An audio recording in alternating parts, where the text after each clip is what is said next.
Warning: the Not Real Art podcast is intended for creative audiences only. The Not Real Art podcast celebrates creativity and creative culture worldwide. It contains material that is fresh, fun and inspiring and is not suitable for boring old art snobs. Now, let's get started and enjoy the show.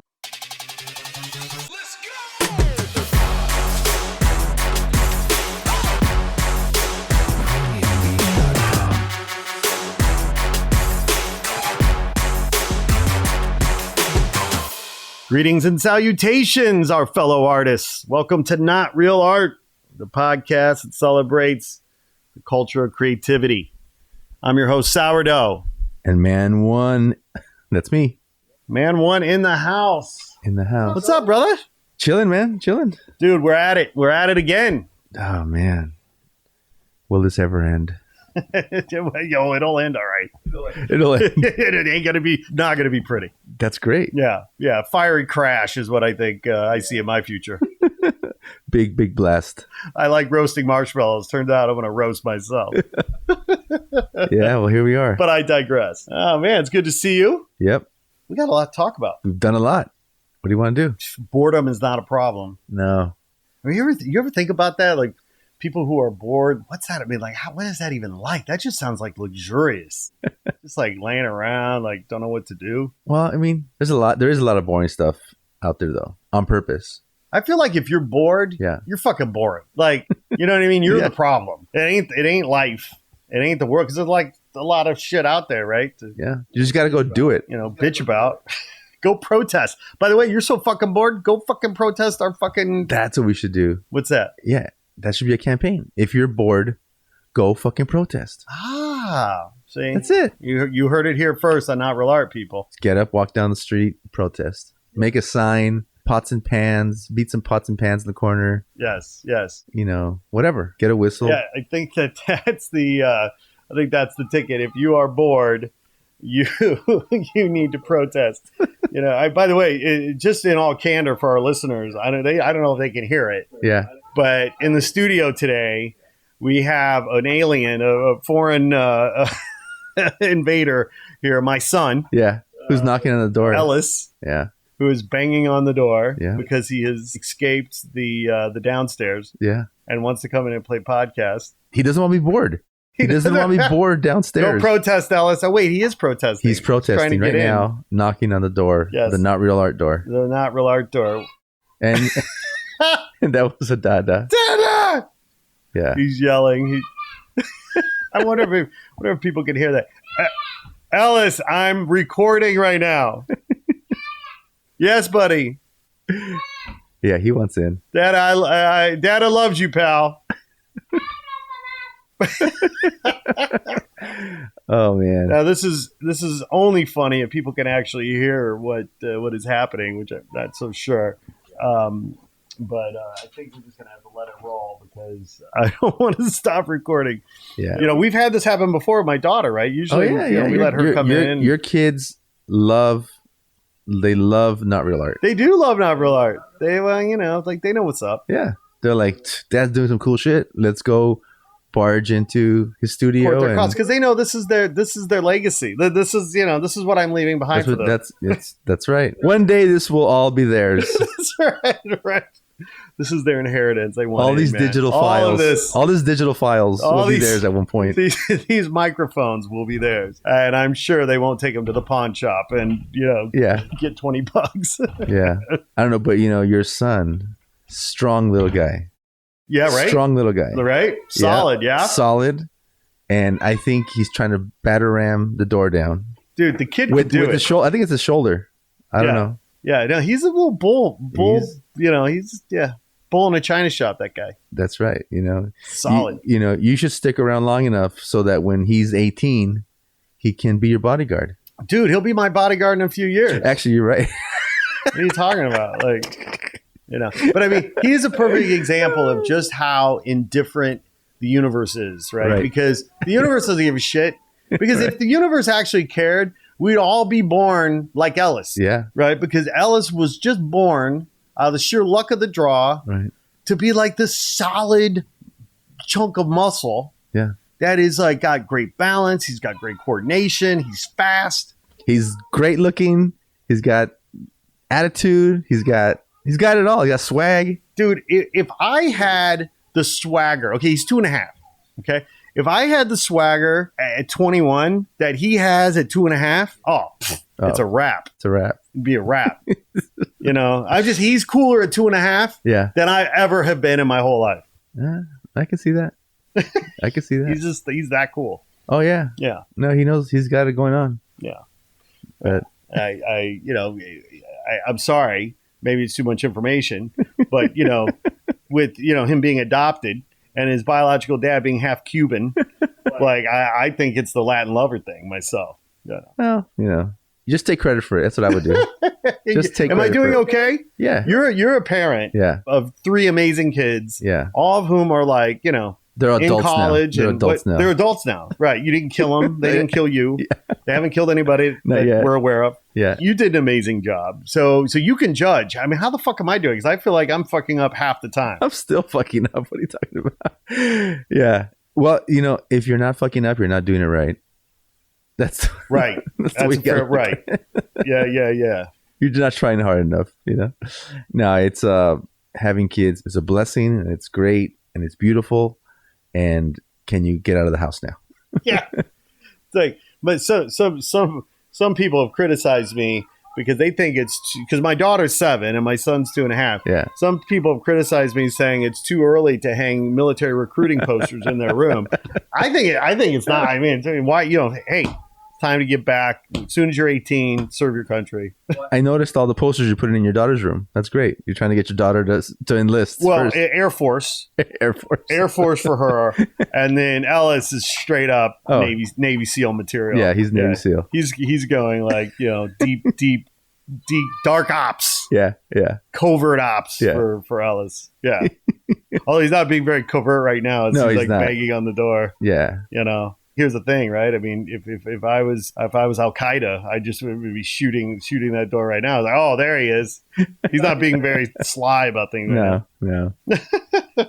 Well, this is an interesting segue into what we kind of wanted to talk about, because of course 2019 for me has been like crazy as a dad. Raising kids and the whole thing. And obviously it's been crazy for you. But 2019, man, we just wrapped a whole year. I mean, it went by so fast. So much was accomplished, but yet it seems like a blur. Oh, man. And it's only going to get blurrier. That's what I heard. Oh, wow. There's all kinds of stuff going on here in the background. No, man, 2019 was great. I think was a very successful year for all of us. We did a lot. We did things that we've never done before, went to places we've never been to before. Would you say that you accomplished all of your goals, most of your goals, few of your goals? No. I don't even look at years that way. It's funny because I don't usually say, okay, this is my goal for this year, and then if I don't accomplish it, then I didn't achieve it, blah, blah, blah. Obviously I set goals and there's things I want to do, but the only reason I do that is so that when I accomplish that goal, I can create new ones. Yeah. So honestly, throughout the year, I usually hit my goals and then start new ones and hopefully hit those. And, and if I don't hit them, I just keep going, Yeah. It's weird that the way kind of our lives are structured or like our calendar is structured, because a lot of times we look at it, right? Like January to December, and that's a year. But, being an artist, that's not at all how it works.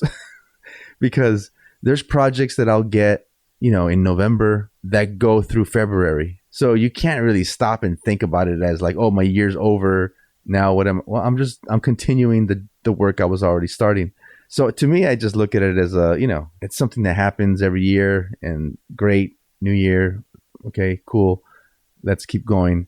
But to me, it's just like my career as an artist, I just feel like it's a never-ending journey. It's not like it's kind of like you're walking around the earth and then you don't say, okay, I got to China, I'm done now.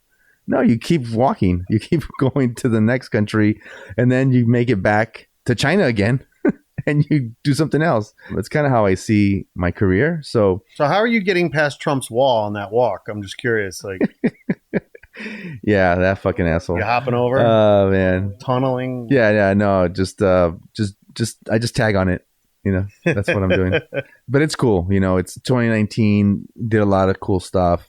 Got some new clients. Met a lot of cool people. Got some awards.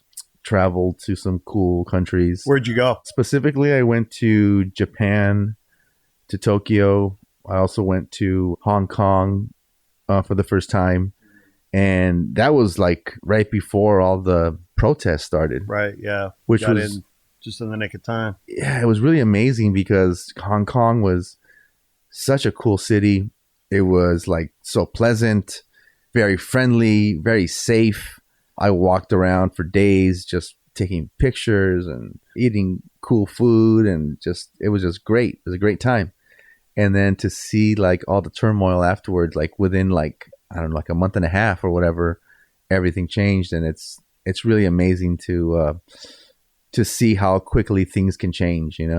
I wish people would protest the way the Hong Kongers do, here in this country. Cause I mean, they were able to really affect change, I mean, they're still in it, they're still doing stuff, but just to mobilize on that scale was like awesome to see. But also like, wow, I was just there like before all this went down, and there was no sense of that in the air, So, things can always change. That's the crazy thing. And then, I spoke about this on another podcast that we did last year, but Tokyo was freaking beautiful. I love Tokyo.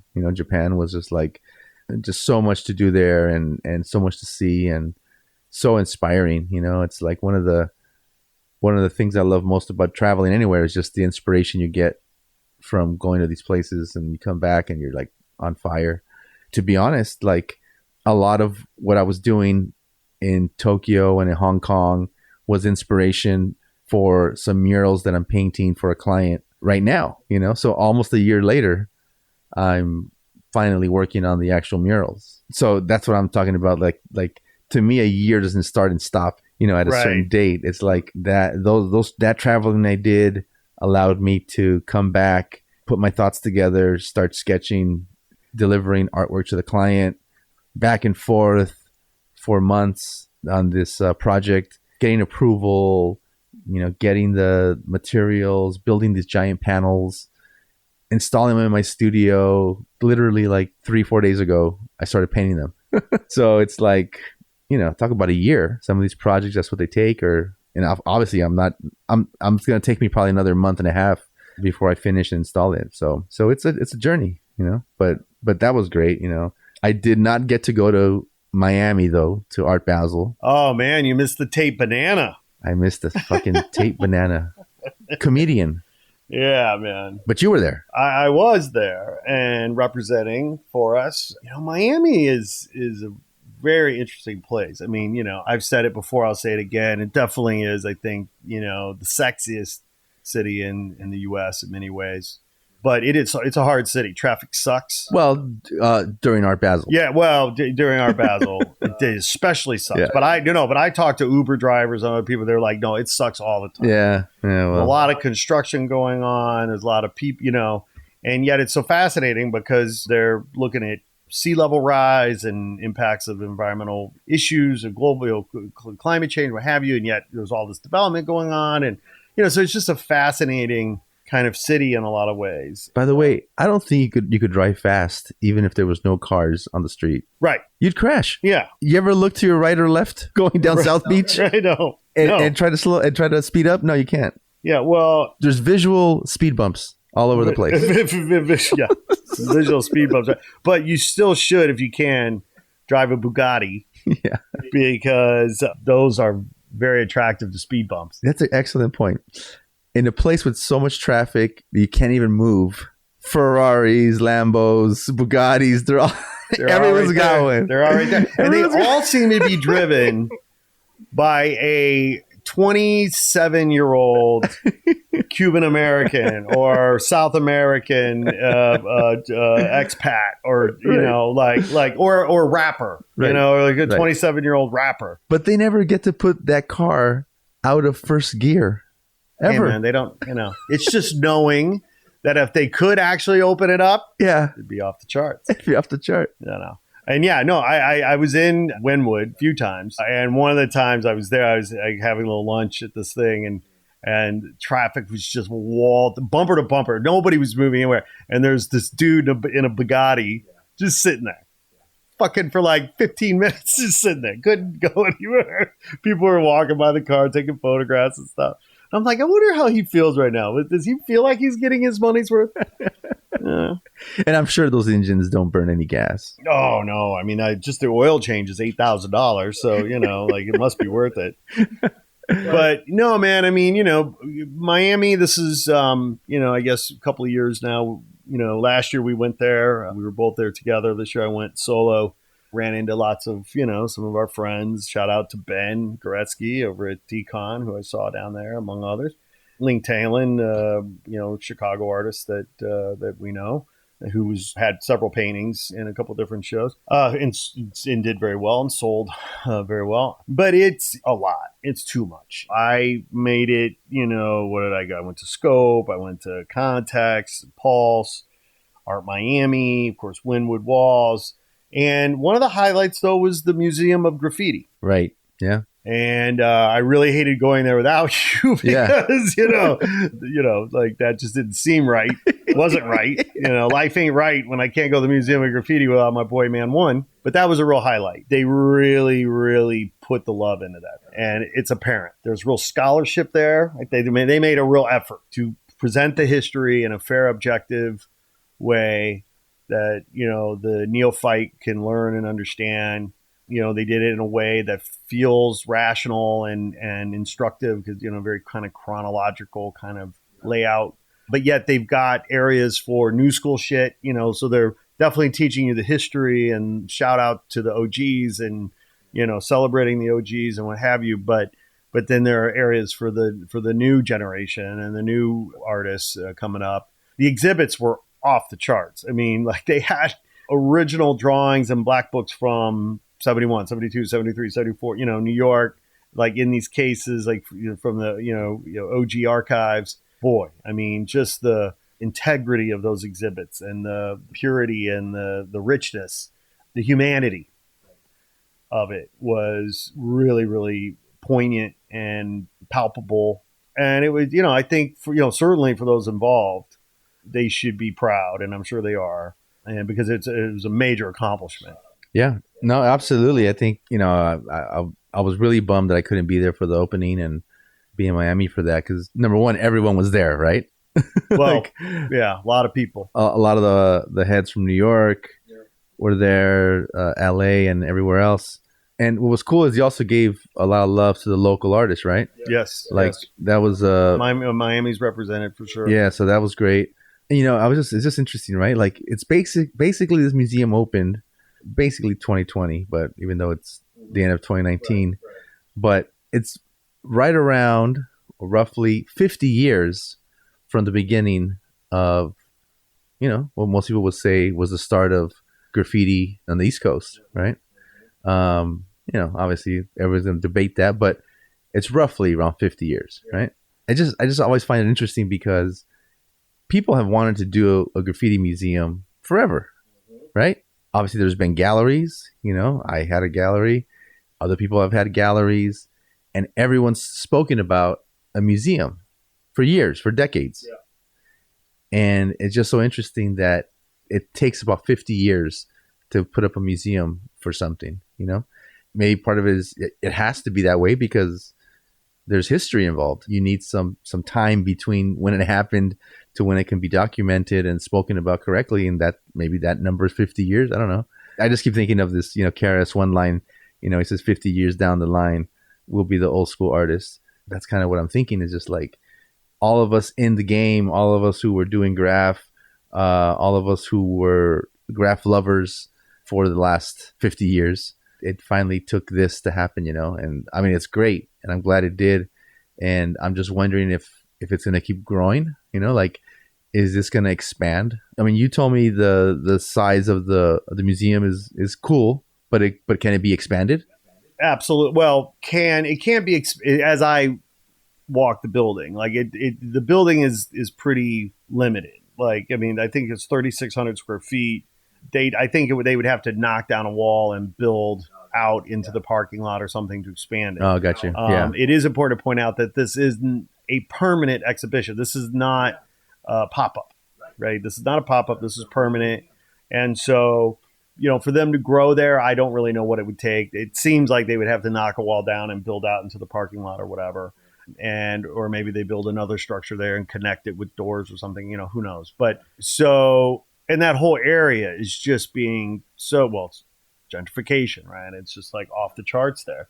So how long can they stay there? Where would they go next to expand, to build? I don't know. I mean, clearly there's a lot of money involved here.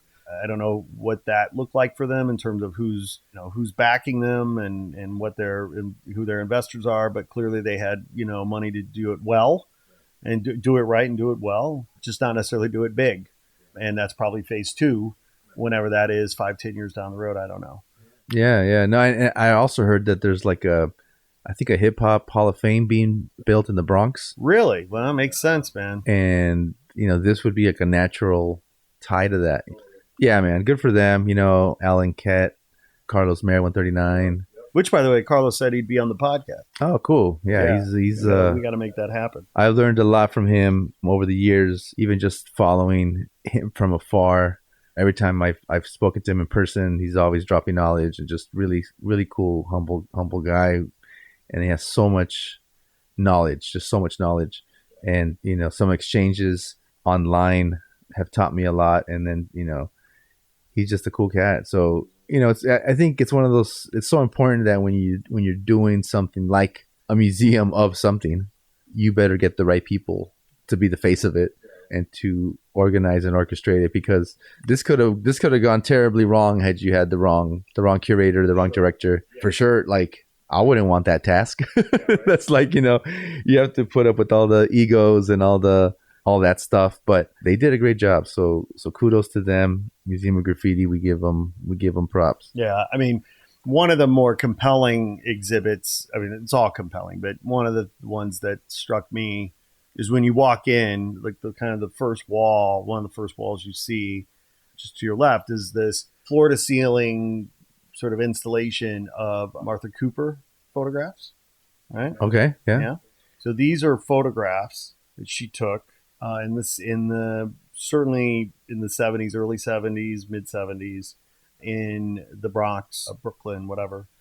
And boy, were they poignant, because they were photos largely of kids, living and playing in the hood, and the amount of poverty, of course, it's like third world shit, right? They're living in a war zone. And yet the energy captured in her photographs, the vitality captured in her photographs, dare I say, the positivity and the love and the joy captured in her photographs of these young kids, of these young people making something out of nothing, using their imagination, collecting found objects on the street, tires and bottles and boxes, mattresses, and then constructing worlds and toys and games in the projects for the Bronx and Brooklyn.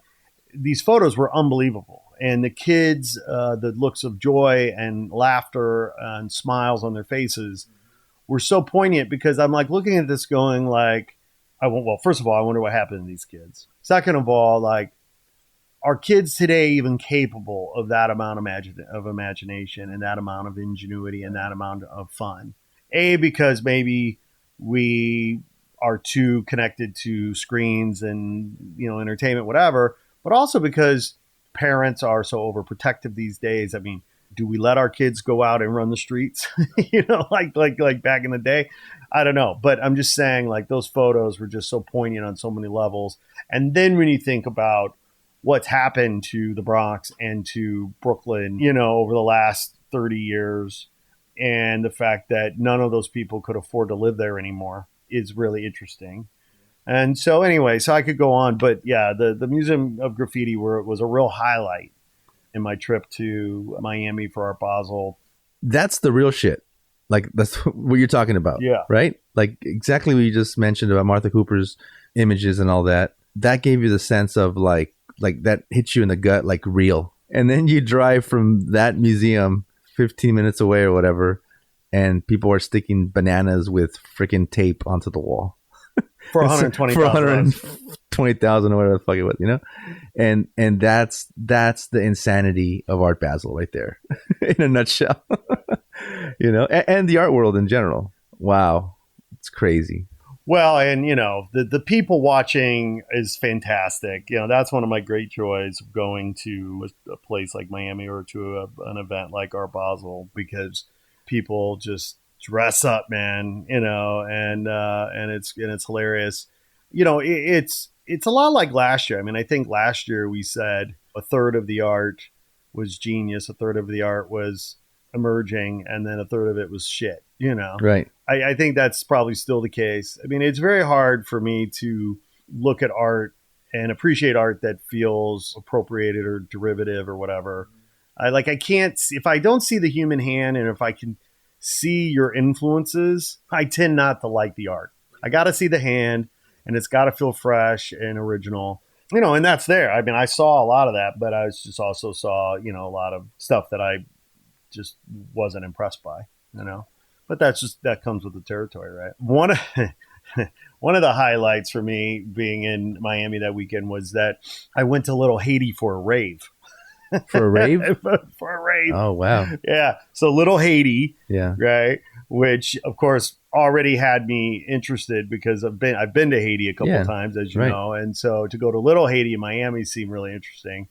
But somebody had told me that the art car from Burning Man called the Mayan Warrior was going to be performing, quote unquote, at this rave in Miami, in Little Haiti. And this art car rumors are that they've spent $5 million developing this art car. Yeah. Okay. Well, the art car is really like a fucking nightclub on wheels, so to speak. Yeah. And it's this just huge vehicle, if you want to call it that is just wired with all the state-of-the-art technology for sound and lighting. The sound system is off the chart. It's like a stage on wheels. DJ booths up top, lasers and lights and fire blowing mechanisms, and these big sort of structures that come off of it. And then there are stages and people dance on it, whatever. And I've only seen it at Burning Man on the Playa for the last 2 years, and it's crazy to see it there. But then when somebody told me it was in Miami, I was like, what? Like what? So I had to go see it. Because you're a burner. Because I'm a burner, right? So so I go to this, and what was fascinating about it was that while the art car was the same, Mayan Warrior, fucking amazing, but the people were different. Yeah. And it was fascinating because, at Burning Man, there might be 5,000 people dancing around this thing at 3 a.m. or whatever. Right. And you don't have to worry. I mean, sure, you do lock your bike because, Yeah. We've got 5,000 people. We've got probably 3,000 bikes. Like, you know what I mean? Like, whatever. You lock your bike just to be safe, what have you. But you don't really worry about your safety. And what was interesting about this party, was that while there were probably a couple thousand people there anyway, I'm guessing at least a third of them, if not 50% of them, were burners, right? But then the other remaining percentage were other. And so there was just an energy about it. It was like, oh yeah, no, I mean, I don't necessarily feel like I shouldn't watch my back. Right. If that makes sense. Right. You know what I mean? Well, I mean, I'm not a burner and I've never been to Burning Man, but from what I gather, you're just pretty much uninhibited out there. And so people kind of act that way. In a city like Miami, like you said, I don't care how cool, how safe you think everything is, you're not in the middle of the desert. You're still in a city, you're still dealing with shit, and people are gonna act differently. I guess another way of putting it is, I felt like in Miami there were just a lot more douchebags.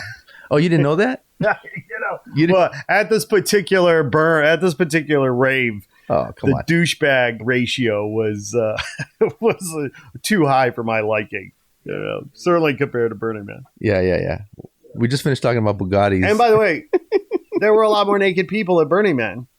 Yeah. And yet somehow there were fewer douchebags. Anyway, no, Art Basel was cool. I mean, it's shit now. It's like, several weeks ago, I feel like, it's kind of almost kind of a blur. But yeah, the big takeaway, it feels like, was this Tate banana. And, I mean, you start seeing this thing. I mean, speaking of Bugattis, I honestly am trying to remember now if it was Bugatti or if it was a Lamborghini, but I saw one of these exotic cars a couple days later with a banana taped to the hood. Like it's driving through South Beach with a banana taped to it. Suddenly it became a meme, right? This taped banana thing. And of course, the artist has a reputation for being a bit of a provocateur, right? I mean, he did the gold toilet, however many years ago now. So what did you think about the taped banana as an artist, as a critic? Who's taking the piss out of who on this? Yeah. I mean, I think everyone already beat it to death, but it's kind of like seeing kind of behind the veil of the art world. It's a stunt, and it's like, it's what's sad about it is just like how many people take the bait, man. That's that's the terrible part, right? Right. Like no one went up there and said like, this is bullshit, right, and told the gallery, can you get the fuck out of here? No, they fucking celebrated it and Instagrammed it and photographed it, and then of course the fucking guy came and fucking took a bite out of it, right? Ate it, yeah. And ate it. Like it's just that's exactly why I don't do art at that level.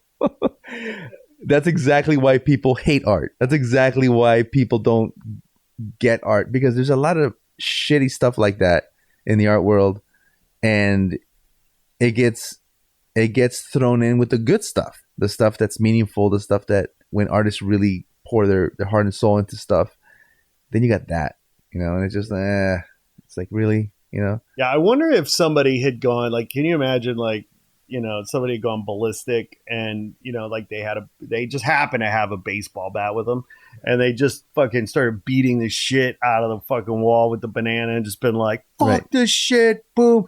I wonder if they would have been charged $120,000. Well, you know what happened? You heard after the guy ate it or whatever. Yeah. Another guy came and with lipstick tagged the wall. Did you hear about that? Oh, no, I didn't hear that. Yeah, he tagged the wall, and I think it was like if I remember correctly, he wrote something about, Epstein, the Epstein thing, Oh, right. Epstein didn't kill himself or whatever. Yeah. I think that's what he wrote. Okay. But anyways, he got arrested.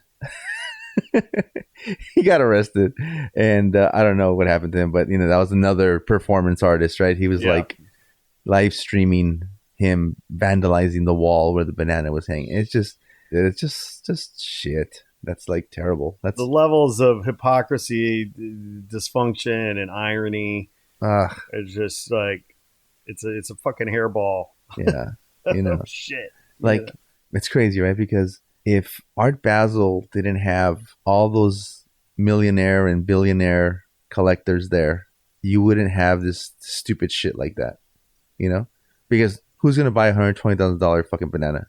It's only one of these fucking sick fucks who has nothing better to do but to fly to Miami for 2 days and buy a bunch of stupid shit.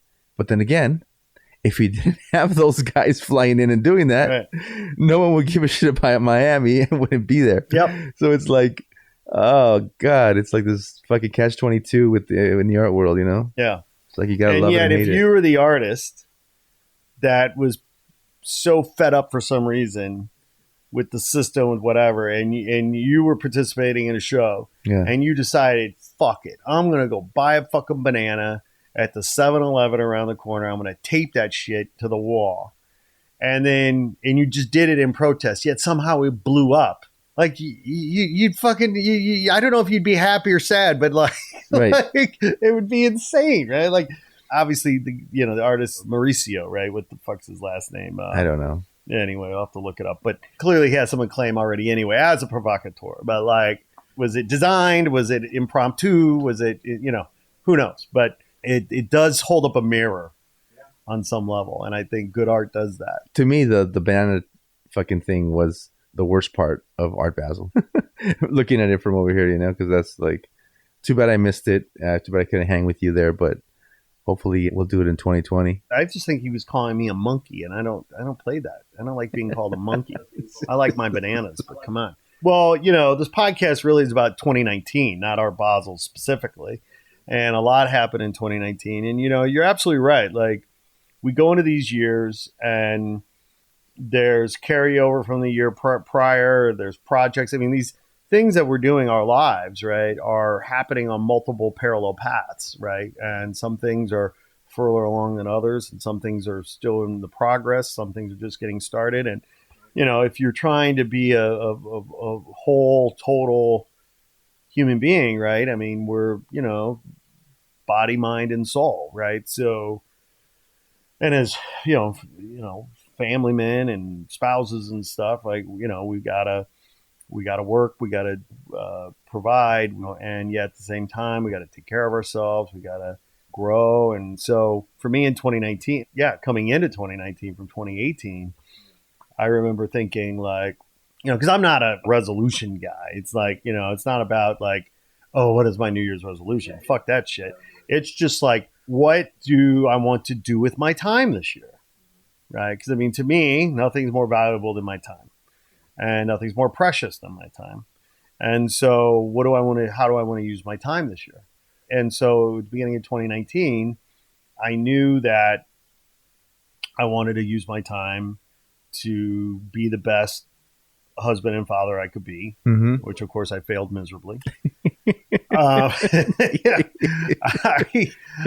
knew that I had to start addressing my health and fitness more in 2019, because 2018, 2017, 2016, like I just become incredibly sedentary. I mean, you have kids, right? And suddenly like you don't have time to fucking work out or whatever. And I mean, you've known me a long time. I mean, I've gone through, times of being incredibly active and fit. And you're a fucking triathlete. Well, I mean, yeah, done a few, 2 Ironmans. Yeah. Anyway, so coming into 2019, I was like, fuck, I got to get moving again. You know what I mean? Like, I just got to get moving. Like, for the sake of being a good husband and father, I got to be fucking healthy, And so one of my quote unquote goals for 2019 was like, I want to use my time to try to get moving again and get healthy again.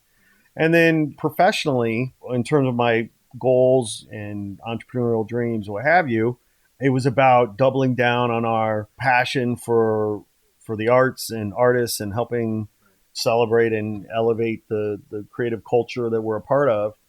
And so, for us, it was all about Not Real Art and the conference and the grant and the podcast. And so coming into 2019, I was like thinking like, shit, how's the conference going to go? How's the grant going to go? How's this podcast thing going to play out? We worked our ass off, but I'm happy to say that the conference was I think a bona fide success. 175 people, I think, will tell you that, who were there that day. The grant was a success. I mean, we gave 12 artists each $1,000, which they were incredibly grateful for. And they put to good use to further their practice. We not just gave them money, but we gave them a platform to tell their story and promote their work. We gave them an exhibition. We featured them on a podcast. We created content around them for the blog, etc. And you and I produced virtually a new podcast every week. And then on top of all of that, we also invested in reinventing the website and, getting some technologies working on our behalf to better market and promote the content that we're producing and so on and so forth. So I feel like looking back on 2019, man, I mean, it was very productive, successful on many metrics in terms of career, business and profession, but also in terms of health, got moving, got a little more activity and a little more action in terms of fitness. I'll leave it to my kids and my wife to say whether or not I managed to be a decent husband and father. But I will say that managed to get my daughter riding her bike in 2019. So there you go. That was cool. I would just see my 7-year-old kid, take off on 2 wheels. That was pretty cool. Oh, that's awesome. There you go. That's good. Yeah, and then she crashed. And then, that's wham. No, I got her on the bike. I got her riding. And then I was so proud of her that I immediately built a ramp And I said, okay, now, have you ever heard of Evel Knievel? She's like, no. Yeah. I'm like, well, here, let me just, show you. No, joking aside, that was really cool. So, yeah. So we've got a whole nother year. It was jam-packed last year. It was jam-packed. Jam-packed last year. I mean, look, we're just scratching the surface. Fuck, you worked your ass off. I worked my ass off. So much happened. Oh, yeah. So much happened. And we're just literally scratching the surface. These are I think they're called highlights. These are the highlights. Well, and yeah, speaking of the highlights, my wife and I celebrated our 25th anniversary. Major highlight. Right? That was your party was huge. So dope. It was so great. It was so filled with love. You read your vows. The whole family was there. Was a huge turnout, big turnout. Yeah, it's great. Wow. It's crazy how in the blink of an eye, boom, we're here. Whew. So that was great. That was definitely one of the highlights of my year. And like you said, professionally, I was a lot of new projects, a lot of good sized, big projects. I was really happy with the fact that I had less projects in terms of quantity, but better projects in terms of quality, So that was awesome. The family, can't stress that enough, just how important family is, and having my kids, doing what they're doing, and still living at home, by the way. We're working on that. Well, yeah, right. So when they come home, next week and all their stuff's on the sidewalk, maybe they'll get the hint. Well, luckily I have one of them who's going to be moving out this year. Well, I shouldn't say luckily, because we're going to, my daughter's moving to Hawaii. She's going to be an island girl. She's going to be an island girl and going to go to school out there in Hawaii. So as much as I keep wanting to kick them out of the house, I'm like dreading the day that she, later this year, where she's going to pack her bags and move to fucking Hawaii. Well, but here's the deal, right? At least she's moving, to Hawaii. She's not going to Ohio. Oh, yeah. You know what I mean? Now you have a legit reason. Right. To go visit. To go to the islands. Right? Oh, yeah. And so, God bless her for that. You could be going to Ohio. No, that's awesome. I'm so proud of her. So the family thing is always the most important. And then, kind of touching about what you said in terms of health and all that, started working on my health issues and stuff like this, just kind of like dealing with like hypertension and shit like that. And you don't have to mention the STDs, by the way. No, I don't mention those. That's too much information. That's a given. You're right. Yeah. The hepatitis and the chlamydia. All that shit. Yeah. All that. No, but it was just like maybe it's because of our age or whatever, but it's kind of like you start thinking, hey, you don't bounce back from shit as easy anymore. At least I don't. I just want to do more and be more active and all that. So, worked on that and started that in 2019, and hopefully more of that in 2020. But as I was saying earlier, your skin is glowing like I have not seen it in a long time. Whatever you're doing, did you change up your milk? Are you drinking different milk now? Yeah, I'm drinking oat milk. Oat milk. Let's see. I think that might have something to do with the radiance that is permeating your aura here. Hey, what can I say? Yeah. Oat milk. What the fuck is oat milk? I don't know. I just drink it. I don't even ask questions. It's great. It tastes. Can you drink it? I drink it just like fucking milk. What? I put it in cereal. Oat milk. One of my friends, collectors, recommended it to me one day. I was like looking for different alternatives, different types of food, and stuff like that. And she just said, "Hey, oat milk." I said, "Never heard of that." Wow, let me try it. Collector might have saved your life. I think she did. Whew, shout out to your collector. Yeah, Morgan. Thank you, Morgan. Wow. Yeah, so she's gonna hit you up for a free piece after this. You saved her life. She saved your life. Yeah. No, she's awesome. Now I'm putting oat milk on everything. Ice latte. Boom. But what if you mix? What if you mix? I'm a big what was it? Nesquik or like the quick, chocolate milk. Chocolate, Ovaltine or whatever. Know. I don't know. What does that taste? Does it taste okay? I don't know. I haven't tried that. Maybe I'll try that. Where do you even buy oat milk? Is there an oat milk store? Is there an oat milk mall? I just went to the regular. Are there oat cows? Like who? Where do you even get oat milk? How do you milk the oat? Maybe it's goat milk and they just took the G out. By the way, that would make sense. That I would get. It's just rebranding. Yeah, it's actually goat milk, but it's oat milk. But now it's oat milk. I think they're fucking hustling. You think that's what happened? This shit. I think it's just a rebranding typo on the package.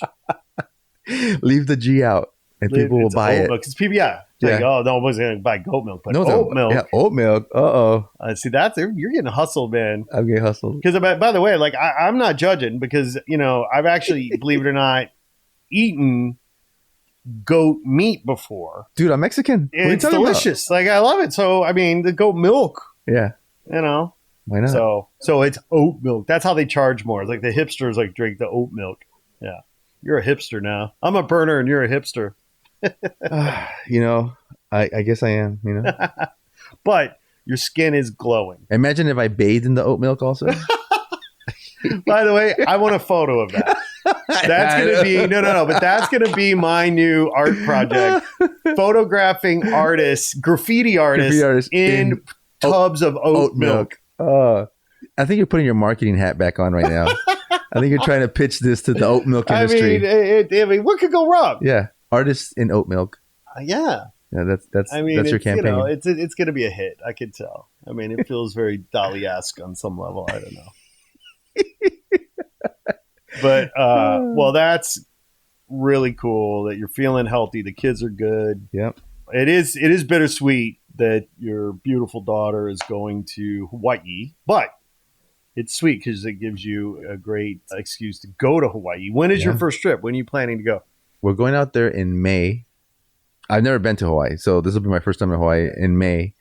My sister-in-law and brother-in-law are having their vows, Oh, cool. They're celebrating their 25th. So we're going out there to celebrate with them, also to see the campus, all that kind of stuff while we're there. And then she goes back, I think like in August is when my daughter needs to move into school. So we'll be back in August, I guess, again to move her in or whatever. Right. So so we'll get to see her a couple times a year over there, hopefully, Yeah, that'll be great. And she's playing soccer too, right? Yeah, she's got a scholarship to play out there, and so that's. Tell you what, we all want to grow up to be Viviana, man. That chick is fucking just on fire. Oh my god, she's too much. She's got another tattoo. I'm just disappointed she doesn't have more tattoos. Well, she's up to like what? 1, 2, what, like that I know of. That's a very important caveat. I think it's 4. That 4. You can see that you're aware of. I'm aware of. I think there's 4, but I may be totally wrong on that. I think she's going to go for a whole sleeve. Is what I think she's doing. Interesting. So what does she have? She did a Medusa on her shoulder. Okay. And then 2 days ago did like some other thing on her forearm, like the whole forearm. Okay. What's this part called? That's your forearm. What's this part? Whatever, the top of the forearm? Well, the top of your forearm, the bottom of your forearm, I don't know. Whatever. So she did it on her forearm. Yeah. So she's just got this whole thing. She loves tattoos and that's probably my fault, Well, because you fucking let your kids hang out with all these fucking people, all these artists with tattoos and piercings. I mean, what do you think they're going to want? I know, because I'm like, I don't have any tattoos. I don't have any piercings. What's wrong with you guys? Do not come back and bitch to me if she comes home with a nose ring or a fucking... Oh, you didn't know she already had a nose ring? She has a nose ring now? She's had a nose ring for several years now. Okay, maybe I did know that. Because I have seen her. Yeah. Yeah. And the one that you didn't know about either is she has her belly button pierced, which I did not know that happened before the nose, and no one told me. There are more piercings in her future, my man. I hate to tell you. Well, at least she'll be in Hawaii doing that. Well, here's the thing, Vivian. If you're listening, in Pasadena this weekend, there's a tattoo convention happening. Go look for an artist named Bill Kiefer. He does amazing fish, and you should have him tattoo your arm with a fish. No, he doesn't tattoo with a fish. He tattoos fish. Sorry, I need to clarify. Yeah. Well, that's quite something. My God. Well, I'm impressed. I don't think I would have I think I'd cry like a bitch if I, like that needle hurts like a son of a bitch. I don't know. Yeah. I don't know either. I just hear it, but yeah. I can't do it. So anyways, I mean, so 2019. Can you imagine if Ellis? Okay, let's just play this out for a minute. If my son Ellis was in college with Viviana, and they managed to get married and have a family, can you imagine the fucking kids that? No. I mean, it just would be off the chart. The beauty factor. But here's the thing. Yeah, I actually care about Viviana so much. There's no way in hell I would let her marry my son. There's no way in hell. You kidding me? Viviana, run for your life. This kid's nothing but trouble. I love him as much more than I love myself. But I'm just telling you, for the good of all humanity. Oh man, run for the hills. Yeah. Oh god. Wow. Well, that's going to be nice going to Hawaii. What island is she on, by the way? Is she going to be on the? She's going to Hilo. Yeah. Oh, nice. Cool. Yeah, so that's the big island. Yeah. Yeah. So she's on the big island. But hey, when you're that far, you might as well. Here's what I want her to do. She's going to be on the big island. Yeah. I want her to go to not necessarily the first year because she's getting settled. Yeah. But like certainly by the second year, she needs to attend the Ironman World Championships. Okay. Right. Which are on the Big Island. Okay. Yeah. Now, for those listeners who don't know, the Ironman is a triathlon event. It is the mother of all triathlon events, and it is a swim, bike, run. And the swim is 2.4 miles. The bike is 112 miles. And then the run is a marathon. Okay. And so you have to do all of that inside 17 hours. However, the world championships are on the Big Island in Kona, where it was founded in the 70s. That's why it was there. But this, of course, is a world champion. So you have to qualify to get there, which means you had to have done another Ironman under like a certain time. So all these pros are there doing this fucking 140.6 mile swim, bike, run race in, listen for this, they're doing it now in 6-7 hours. Okay? Insane. Think about that. That's right? insane. Fucking insane. So here's the deal. I want Viviana to go. I want Viviana to watch. Yeah. And here's why. Yeah. Because she is going to be so inspired and she's such a badass and she already has the tattoos to prove it that she will want to do one. Oh, yeah. And she will start training. Because she's fucking a great athlete. She's already playing soccer at a very high level and she's being recruited with scholarships, what have you. Yeah. She's a natural. Swim, bike, run, man. We all love swimming, biking, and running. She'll be winning the fucking Ironman World Championships in no time. In no time. Well, I'll pass that information along. Just tell her that your old buddy Scott just has very modest goals for her. Got it. I will let her know. Can you imagine? And just think. I'm just dropping that seed right now. Yeah. But just think if that seed lands and it gets a little water and it gets fertilized and then suddenly she's crossing the line. Who's she going to thank? Not you. Not me. Not you. She'll be thanking me. She'll be like, I just want to thank my dad's friend Scott, a.k.a. Sourdough. That's it. For all of this because... Well, we have it documented and we shall see. Hey, you gotta dream, man. You gotta dream. Yeah. Well, this has been quite a 2019 recap.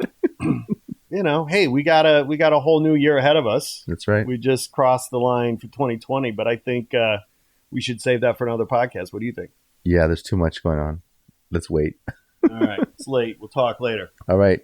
Peace out. Peace. Hey there. Thanks for tuning in. Please be sure to like this episode and share it with your friends on social.